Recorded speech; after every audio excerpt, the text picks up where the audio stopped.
प्यारे बच्चों, कैसे हैं आप? उम्मीद करती हूँ कि आप अपने घर में स्वस्थ होंगे, प्रसन्न होंगे और थोड़ा सा पढ़ाई में भी ध्यान लगा रहे होंगे। तो चलिए हम आज का पाठ अपना शुरू करते हैं। प्यारे बच्चों, जैसे कि हम हिंदी भाषा की बात कर रहे हैं और हमारी मातृभाषा है हिंदी, तो हम बहुत समय से इसका प्रयोग कर रहे हैं, लेकिन इसके प्रयोग की बात अलग है और नियमों की जानकारी होना एक अलग बात है। तो हम हिंदी भाषा के कुछ नियमों के बारे में आपको बता देते हैं। तो प्यारे बच्चों, प्रयोग के आधार पर जो हम शब्दों का प्रयोग करते हैं हिंदी भाषा में, उसके आधार पर हमारे सामने दो प्रकार के शब्द आते हैं। कौन कौन से हैं? एक है हमारा विकारी शब्द और दूसरा है अविकारी शब्द। विकारी शब्द का अर्थ है प्यारे बच्चों विकार होना या परिवर्तन होना, या जिसका रूप बदल जाना, रूप परिवर्तित होना। तो हमारी जो हिंदी भाषा है उसमें हमारे पास चार प्रकार के शब्द ऐसे हैं जिनमें परिवर्तन हो जाता है। कौन कौन से हैं वो शब्द? वो है हमारे संज्ञा, सर्वनाम, क्रिया और विशेषण। ये चार प्रकार के शब्द ऐसे हैं जिनमें परिवर्तन हो जाता है। वो परिवर्तन कैसे हो जाता है? लिंग, वचन और काल। लिंग, वचन और काल के कारण इन चारों में परिवर्तन हो जाता है। जैसे मैं आपको बताऊं, जैसे हम एक विशेषण ले लेते हैं, ठीक है, कि वह काला घोड़ा तेज दौड़ता है। ठीक है, काला जो है हमारा विशेषण है। हमने इसको दूसरे शब्दों में लिया कि वह काली बिल्ली तेज दौड़ती है। तो यहाँ पर आपने देखा काला घोड़ा, जब घोड़ा था पुल्लिंग था तो वो काला था, और जब स्त्रीलिंग हुआ तो वो काली हो गई, यानी कि लिंग के कारण विशेषण में परिवर्तन हो गया। ठीक है, तो ये हमारे शब्द हैं चार प्रकार के जिनमें परिवर्तन हो जाता है लिंग, वचन और काल के कारण। ठीक है, दूसरे प्रकार के हमारे शब्द हैं अविकारी शब्द। आगे लग गया उपसर्ग, इसका मतलब है जिसमें विकार या परिवर्तन नहीं होता है। वे भी हमारे पास चार प्रकार के ऐसे शब्द हैं जिनमें कोई परिवर्तन नहीं होता है, और वो हमारे शब्द हैं क्रिया विशेषण, संबंध बोधक, समुच्चय बोधक और विस्मय बोधक। जैसे हम उदाहरण ले लेते हैं क्रिया विशेषण। जैसे क्रिया की विशेषता है धीरे धीरे, चलना हमारी क्रिया है और चलना की विशेषता है, क्रिया की विशेषता है धीरे धीरे। हम इसका एक उदाहरण ले लेते हैं, जैसे कि रवि धीरे धीरे आ रहा है, रमा धीरे धीरे आ रही है, हम सब धीरे धीरे गए। तो यहाँ पर हमने देखा एक वचन में, बहुवचन में, स्त्रीलिंग में, पुल्लिंग में, कहीं पर भी है, लेकिन जो धीरे धीरे हमारा क्रिया विशेषण है उसमें कोई परिवर्तन नहीं हुआ है। तो इस बात से, इन उदाहरणों से आप समझ सकते हैं कि विकारी और अविकारी का क्या मतलब है। ठीक है, तो हमारे जो विकारी शब्द हैं उनमें सबसे पहले स्थान पर आता है संज्ञा। तो आज हम संज्ञा के बारे में ही बात करेंगे। प्यारे बच्चों, जैसा कि संज्ञा शब्द से ही आपको पता चल गया होगा कि प्राथमिक कक्षाओं से ही हम संज्ञा के बारे में पढ़ते आए हैं, लेकिन और संज्ञा के बारे में आपको ज्ञान भी होगा, लेकिन आज थोड़ा सा और विस्तार से हम इसके बारे में आपको बता देते हैं। तो प्यारे बच्चों, जो संज्ञा शब्द है, इस शब्द का अर्थ ही है नाम, अर्थात किसी भी व्यक्ति, वस्तु, स्थान, भाव, प्राणी, किसी चीज का भी, किसी भी वस्तु का भी, किसी भी स्थान का भी जो एक नाम है, उस नाम को हम कहते हैं संज्ञा। तो चलिए इस बात को हम अच्छे से समझ लेते हैं। जैसे व्यक्ति, किसी का भी नाम, जैसे राम, मोहन, अर्पित, क्षितिज, एकलव्य, ये कुछ नाम है। तो जो किसी का भी नाम है वो क्या होगा? हमारा संज्ञा होगा। वस्तु, किसी भी वस्तु का नाम, जैसे पानी, फल, पुस्तक, घर, कलम, ये किसी वस्तुओं के नाम है। स्थान, गांव, शहर, दिल्ली, आगरा, हरियाणा, ये कुछ जगहों के नाम है। भाव, अच्छाई, बुराई, प्रेम, झूठ, सच्चाई, बुढ़ापा, जवानी, ये बहुत सारे हमारे भाव हैं, ये भी संज्ञा में ही आते हैं।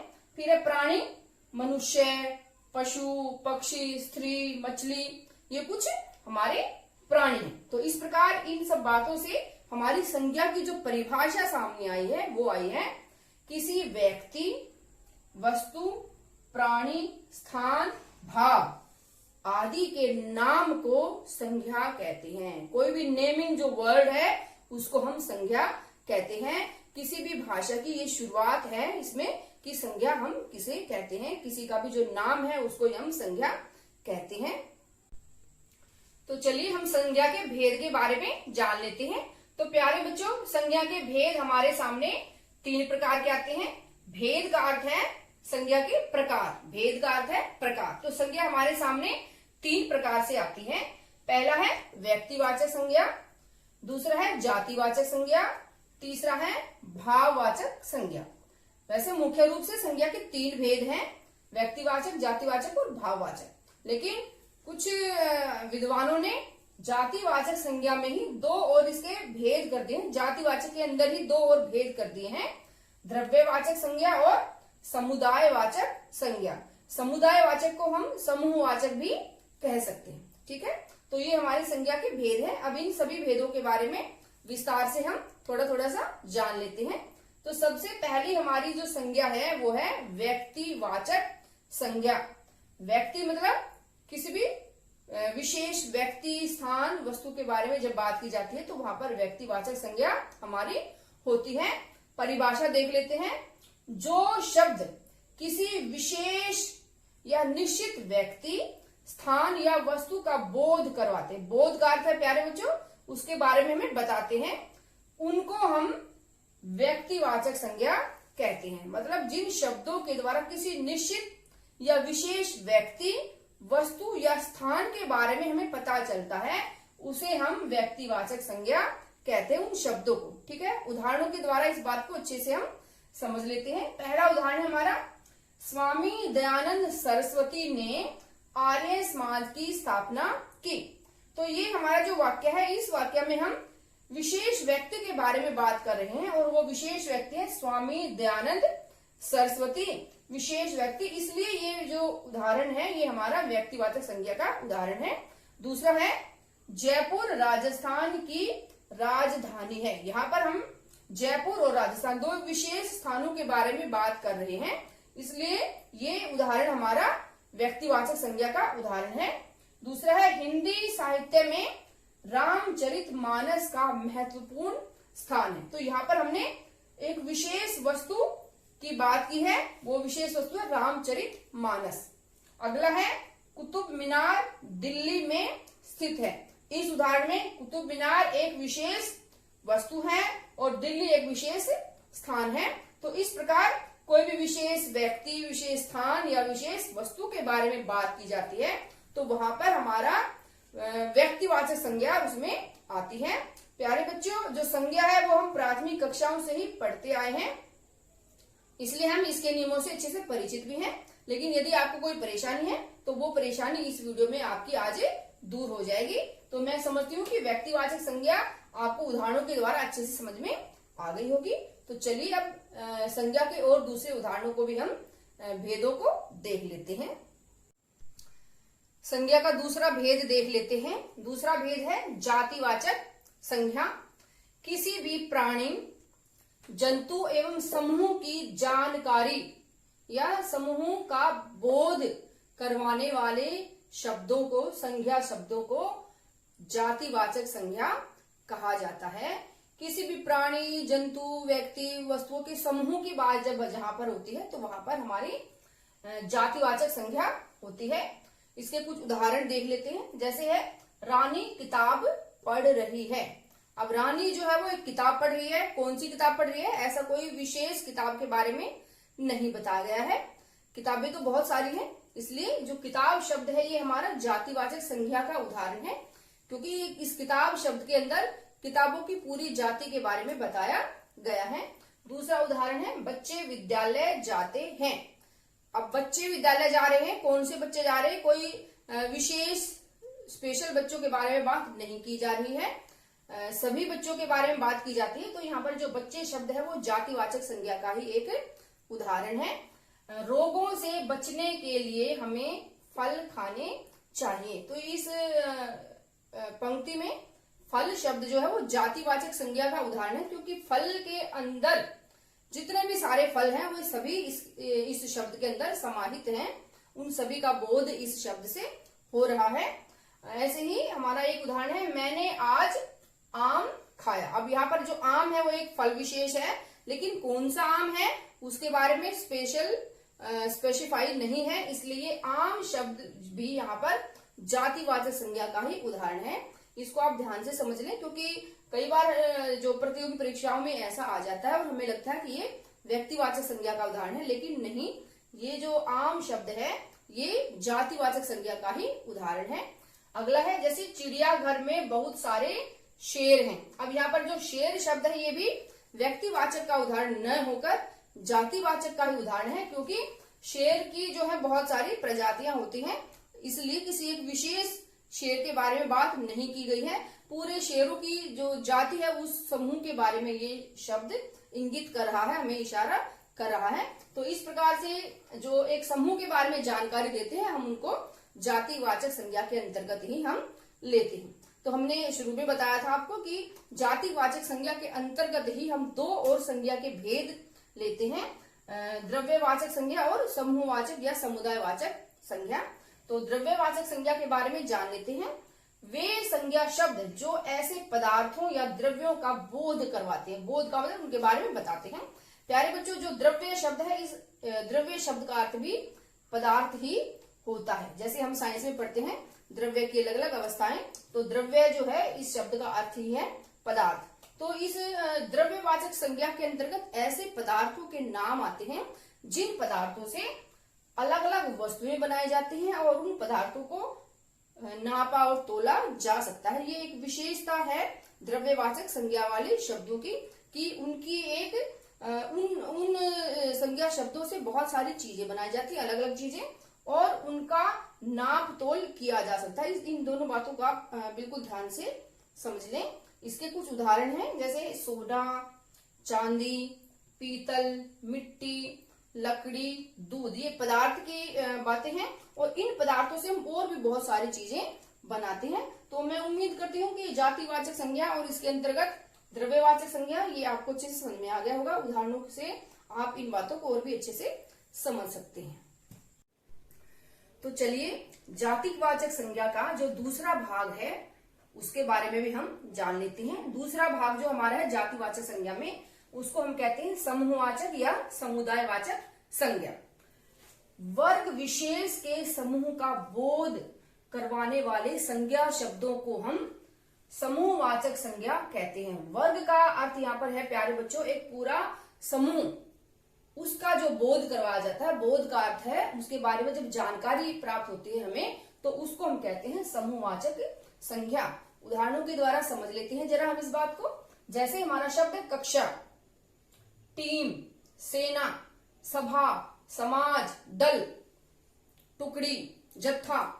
तो ये कुछ ऐसे शब्द हैं जहां पर शब्द एक वचन में आया है, एक शब्द है हमारा, परंतु उसका जो अर्थ है वो उस पूरे समूह की तरफ हमारा बोध करवाता है, पूरे समूह को वो इंगित करता है, इसलिए हम इसको समूहवाचक संज्ञा के अंतर्गत लेते हैं। जैसे हम कहें कि भाई 9th C ग्राउंड में आ जाए, कक्षा 9th C कक्षा ग्राउंड में आ जाए, तो यहाँ पर 9th C कक्षा का अर्थ है कि 9th C कक्षा के जितने भी विद्यार्थी है वो सभी ग्राउंड में आ जाए, मतलब पूरे समूह को हमने इंगित यहाँ पर किया है।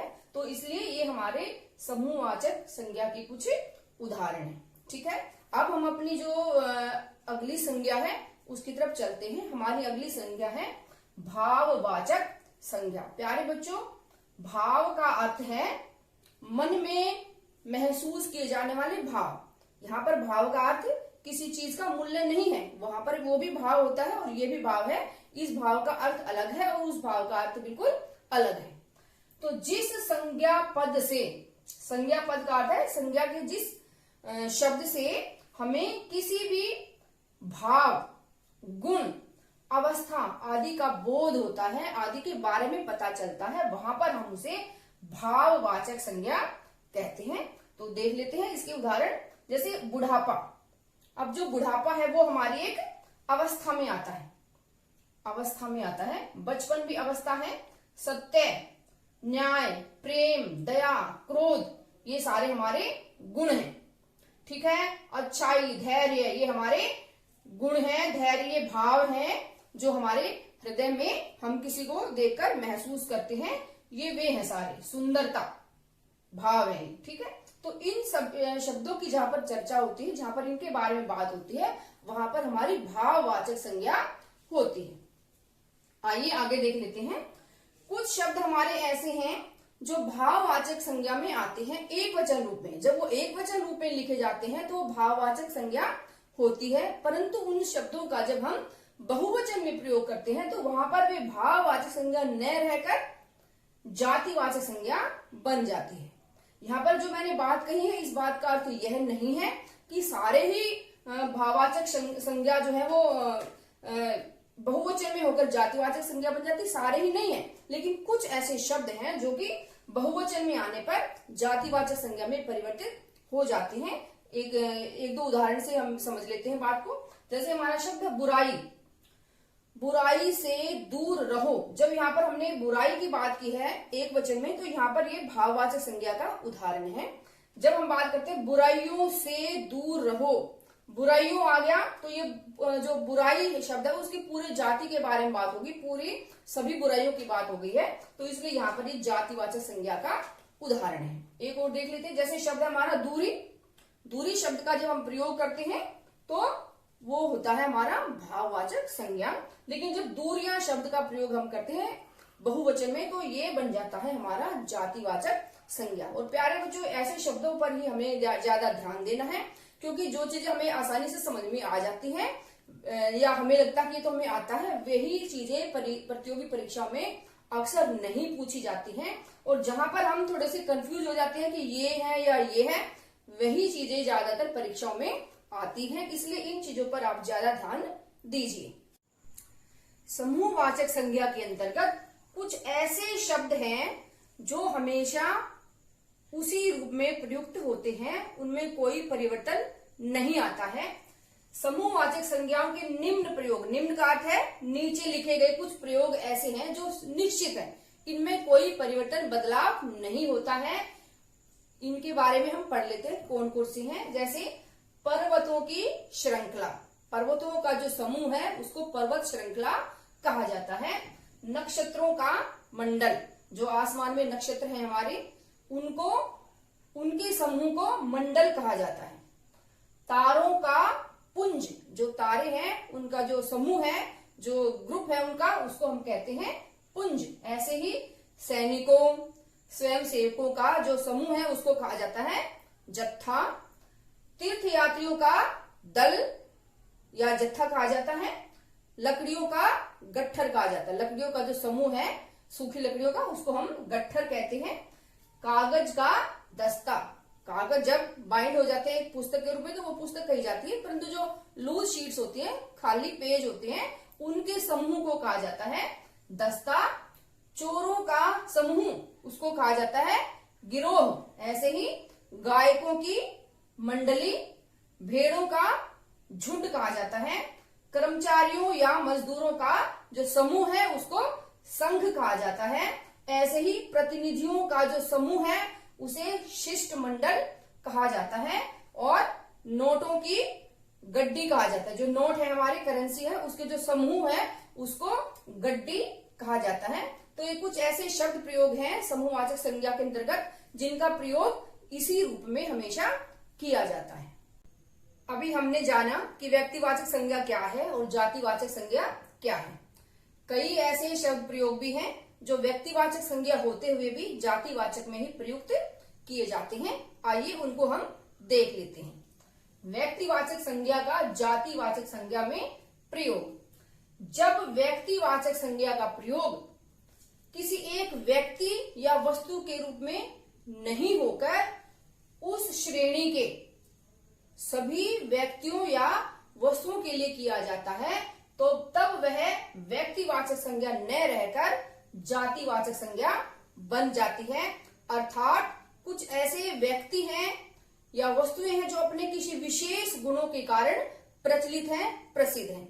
जब उन जैसे गुणों वाले ही किसी अन्य व्यक्ति की बात की जाती है तब वहां पर उन व्यक्तियों के नाम व्यक्तिवाचक न रहकर जातिवाचक बन जाते हैं। जैसे कि हमारे ये शब्द हैं सीता, सावित्री, राम, रावण, विभीषण, हरिश्चंद्र, सूरदास, जयचंद आदि। इनके अलावा और भी बहुत सारे शब्द हैं जो किसी विशेष गुण के कारण प्रचलित हैं।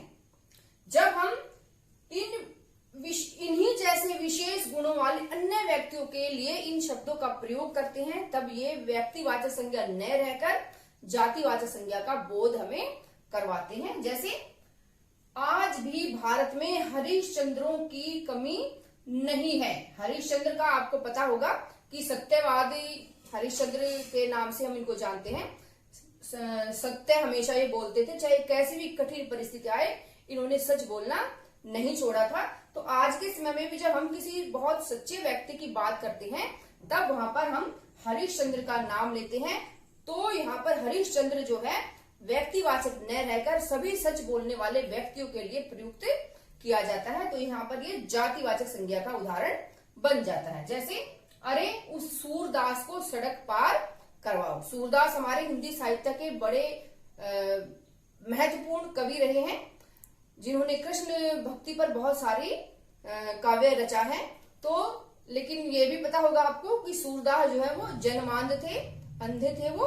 तो यहाँ पर जब हम किसी अंधे व्यक्ति के बारे में बात करते हैं तो वहां पर हम सूरदास का नाम लेते हैं। तो सूरदास वहां पर जातिवाचक संज्ञा के रूप में प्रयुक्त होता है। तो यहाँ पर सूरदास का अर्थ है जो देख नहीं पाता है, उन व्यक्तियों के लिए हम इस शब्द का प्रयोग करते हैं। अगला है हमारा, कब तक सीता को अग्नि परीक्षा देनी पड़ेगी। सीता हमारी सतयुग में हुई थी, जिसको अग्नि परीक्षा अपने चरित्र को सिद्ध करने के लिए देनी पड़ी थी। आज के समय में भी जब हम ऐसे किसी प्रसंग का उल्लेख करते हैं, किसी ऐसी नारी के बारे में बात करते हैं, नारी जाति के बारे में बात करते हैं, जहां पर उनको अपने पक्ष में बहुत सारे उदाहरण देने पड़ते हैं अपनी सत्यता को सिद्ध करने के लिए, अपने चरित्र की सत्यता को सिद्ध करने के लिए, तब वहां पर हम सीता शब्द का प्रयोग व्यक्तिवाचक न करके जातिवाचक के रूप में करते हैं। इसी प्रकार के और भी बहुत सारे उदाहरण हैं जहां पर हम किसी विशेष गुण वाले व्यक्ति के बारे में बात करते हैं और वैसे ही गुणों वाली जाति के बारे में बात करते हैं, तो वहां पर व्यक्तिवाचक न रहकर जातिवाचक वो बन जाता है। कई बार जातिवाचक जो शब्द हैं, जिन शब्दों के द्वारा जाति का बोध होता है, वे शब्द हमारे व्यक्तिवाचक संज्ञा के रूप में भी प्रयुक्त किए जाते हैं। उदाहरण देख लेते हैं। कुछ नेताजी ने आजाद हिंद फौज की स्थापना की। अब यहाँ पर नेताजी शब्द है। नेता का अर्थ कोई भी जो नेतृत्व करता है, नेता, उसको ही हम नेता कहते हैं। परंतु जो ये उदाहरण लिखा हुआ है, इसमें जो नेताजी शब्द है, बिल्कुल पढ़ते ही सबके दिमाग में एकदम से आ जाता है कि ये जो नेताजी शब्द है, ये नेताजी सुभाष चंद्र बोस के लिए ही प्रयुक्त किया गया है। तो इसलिए जो नेताजी शब्द है वो है तो जातिवाचक संज्ञा का उदाहरण, परंतु एक व्यक्ति विशेष के लिए ये रूढ़ हो गया है। रूढ़ का अर्थ है निश्चित हो गया है। कुछ जातिवाचक संज्ञाएं व्यक्तियों के लिए रूढ़ हो गई हैं, मतलब उनके लिए निश्चित हो गई हैं। तो इसलिए जब नेताजी शब्द का प्रयोग करते हैं हम, तो तुरंत हमारे दिमाग में सुभाष चंद्र बोस ही आते हैं। अगला उदाहरण है, पंडित जी भारत के प्रथम प्रधानमंत्री थे। अब जो पंडित है, ये शब्द, पंडित एक जाति होती है, उस जाति के लिए प्रयुक्त होता है पंडित शब्द। परंतु जो हमारा उदाहरण लिखा हुआ है, पंडित जी भारत के प्रथम प्रधानमंत्री थे, तो यहाँ पर जो जातिवाचक संज्ञा है वो व्यक्तिवाचक के रूप में प्रयुक्त होती है। और पंडित जी शब्द कहते ही हमारे दिमाग में आता है जवाहरलाल नेहरू। ठीक है, ऐसे ही शब्द है, शास्त्री जी ने जय जवान जय किसान का नारा दिया। अब यहाँ पर जो शास्त्री है, ये भी एक जाति का नाम है, जाति सूचक शब्द है। परंतु यहाँ पर इस उदाहरण में शास्त्री जी से नाम लेते ही हमारे दिमाग में आता है लाल बहादुर शास्त्री, और उन्होंने देश को खाद्यान्न के क्षेत्र में आत्मनिर्भर बनाने के लिए जय जवान जय किसान का नारा उन्होंने दिया था। तो ये कुछ शब्द हैं। इसके अलावा और भी बहुत सारे शब्द हैं, बहुत सारे उदाहरण हैं जहां पर जातिवाचक संज्ञा व्यक्तिवाचक के रूप में प्रयुक्त होती है। भाववाचक संज्ञा वह संज्ञा है जिसमें हम भावों की बात करते हैं, और ये वे भाव हैं जिनको ना तो नापा जा सकता है, ना तोला जा सकता है, ना इनको छुआ जा सकता है। ये ऐसे भाव हैं जिनको हम सिर्फ महसूस कर सकते हैं। तो आइए भाववाचक संज्ञा के बारे में और भी बातें हम जान लेते हैं। भाववाचक संज्ञा का निर्माण कैसे किया जाता है? भाववाचक संज्ञा का निर्माण जो है 5 प्रकार के शब्दों से हम कर सकते हैं। जातिवाचक संज्ञा से, सर्वनाम शब्दों से, विशेषण शब्दों से, क्रिया शब्दों से और अव्यय शब्दों से भी हम भाववाचक संज्ञा का निर्माण कर सकते हैं। चलिए कुछ उदाहरण हम इसके देख लेते हैं। जैसे हमारा शब्द है मनुष्य। मनुष्य शब्द जो है वो जातिवाचक संज्ञा का उदाहरण है, लेकिन मनुष्य शब्द से हमारा शब्द बना मनुष्यता, और मनुष्यता शब्द है ये भाववाचक संज्ञा का उदाहरण है। देव से देवत्व। देव का मतलब देवता, जो स्वर्ग में रहते हैं देवता, उनको हम देवता कहते हैं। लेकिन देवता के जो गुण हैं उनसे विभूषित जो व्यक्ति है उसको हम, उन गुणों को हम कहते हैं देवत्व। ऐसे ही मजदूर हमारा जातिवाचक शब्द है और मजदूर से हमारा शब्द बना भाववाचक संज्ञा मजदूरी। ऐसे ही हमारा मित्र से बना मित्रता, नेता से नेतृत्व, चोर से चोरी, पंडित से पांडित्य, शिशु से शैशव, भाववाचक संज्ञाएं हमारी बनी। इसी प्रकार हम और देख लेते हैं। बच्चा से हमारा शब्द बना बचपन। व्यक्ति जो एक जातिवाचक संज्ञा का शब्द है, इससे हमारा भाववाचक संज्ञा बनी व्यक्तित्व। नारी, नारी से शब्द बना हमारा नारीत्व। शत्रु से शत्रुता, लड़का से लड़कपन, लड़कापन नहीं लिखना है, लड़कपन। ठीक है, तो ये हमारे कुछ उदाहरण थे जहां पर जातिवाचक संज्ञा से हमने भाववाचक संज्ञा को बनाया है। ऐसे ही और भी बहुत सारे उदाहरण हैं, मैंने कुछ उदाहरण लिए हैं आपको समझाने के लिए। अगला हम देख लेते हैं सर्वनाम शब्दों से भाववाचक संज्ञा बनाना। स्व, स्व से हमारी भाववाचक संज्ञा बनी स्वत्व। निज से बनी निजता भी और निजत्व भी, दोनों ही भाववाचक संज्ञा के ही शब्द हैं, निजता और निजत्व। ऐसे ही अपना, अपनापन और अपनत्व, ये दोनों ही हमारे भाववाचक संज्ञा के उदाहरण हैं। मम से ममत्व, अहम से अहंकार, सर्व से सर्वस्व, ये हमारे कुछ उदाहरण हैं जो सर्वनाम शब्दों से भाववाचक संज्ञा बनती है। अगला है हमारा विशेषण शब्दों से भाववाचक संज्ञा बनाना। जैसे हमारा शब्द है चौड़ा, ये एक विशेषण शब्द है और इससे हमारा भाववाचक संज्ञा बनी चौड़ाई। वीर से वीरता, मीठा से मिठास, चालाक से चालाकी। गहरा शब्द हमारा विशेषण है और इस विशेषण से हमारी भाववाचक संज्ञा बनी गहराई। विद्वान से विद्वता। लघु से हमारा शब्द बना लघुता। खट्टा से खटास, आलसी से आलस्य। ठीक है, ये हमारे कुछ ऐसे उदाहरण हैं जो हमने सर्वनाम विशेषण शब्दों से भाववाचक संज्ञा बनाई है। अगला है क्रिया शब्दों से। क्रिया शब्दों से भी हमारी भाववाचक संज्ञा बनाई जाती है। उदाहरण देख लेते हैं। लिखना, लिखना एक क्रिया है, क्रिया से हमारे भाववाचक संज्ञा बनी लिखाई या लिखावट भी इसका बनता है। सींचना, सिंचाई। थकना, थकावट। बहना से बहाव, दिखाना से दिखावट। चलना से चाल, दौड़ना से दौड़, बचना से बचाव। ये हमारी भाववाचक संज्ञाएं हैं जो हमने क्रिया शब्दों से बनाई है। अगला है हमारा अव्यय। अव्यय से भी हम भाववाचक संज्ञाओं का निर्माण करते हैं। दूर शब्द से बना हमारा दूरी। निकट से निकटता। धिक से धिक्कार। मना से मनाही। समीप से सामीप्य। तो प्यारे बच्चों, ये कुछ उदाहरण मैंने आपको समझाने के लिए लिखे हैं। इनके अलावा भी बहुत सारे उदाहरण हैं जो आप अन्य पुस्तकों में देख सकते हैं। तो हमारा आज का जो विषय था संज्ञा, वो मेरी तरफ से खत्म हुआ और मैं उम्मीद करती हूँ कि संज्ञा को आपने अच्छे से समझ लिया होगा। संज्ञा के सारे भेद और कहाँ पर हम जातिवाचक को जातिवाचक को व्यक्तिवाचक के रूप में प्रयुक्त करते हैं, कहाँ पर हम व्यक्तिवाचक को जातिवाचक के रूप में प्रयुक्त करते हैं, और भाववाचक संज्ञा को हम कैसे कैसे बना सकते हैं। उम्मीद करती हूँ कि ये सारी बातें आपको अच्छे से समझ में आ गई होंगी और हिंदी भाषा का ज्ञान आपको अच्छे से हो गया होगा। तो आज के लिए इतना ही, मिलते हैं एक अगली वीडियो के साथ।